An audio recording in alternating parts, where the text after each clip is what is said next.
শুভ নববর্ষে সকলকে শুভ অভিনন্দন জানাচ্ছি। সবাইকে অনেক অনেক নমস্কার। ভালো থাকবেন সকলে। বাংলার একটা ঐতিহ্য, বাংলার একটা গরিমা আছে। এটা আমাদের বাংলার নববর্ষ এবং সাথে সাথে অনেক রাজ্যেরও নববর্ষ আছে।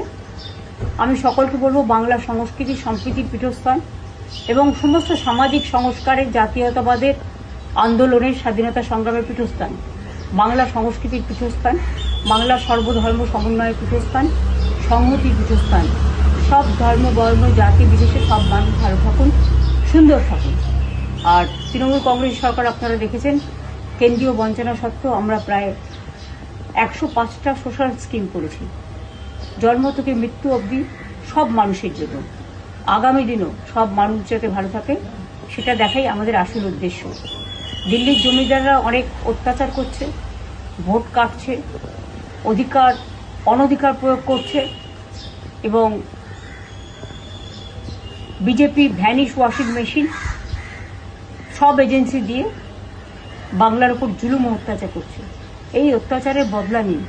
আপনাদের কাছে অনুরোধ, আপনার একটা ভোট দয়া করে দিন। আমি নিজে এখান থেকে সুপ্রিম কোর্ট পর্যন্ত গিয়ে 32 লক্ষ বাদ দেওয়ার নামকে আমরা সুপ্রিম কোর্টের সাহায্যে তুলতে পেরেছি। বাদবাকিও যারা আছেন, নিশ্চয়ই আজ নয় কাল তাদের নামও কোনোভাবে উঠবে, যেহেতু ট্রিব্যুনাল চলছে।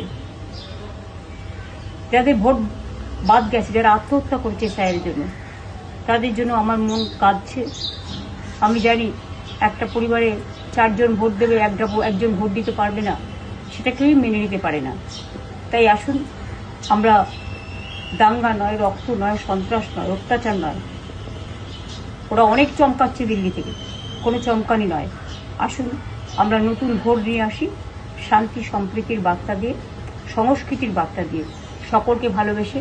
এই বাংলাকে যদি ভালো রাখতে হয় তাহলে মনে রাখবেন, গণতন্ত্রের পীঠস্থান হচ্ছে আপনার নির্বাচন, এবং নির্বাচনটা হচ্ছে, এটা হচ্ছে মানুষের একটা উৎসব, ভোটের উৎসব।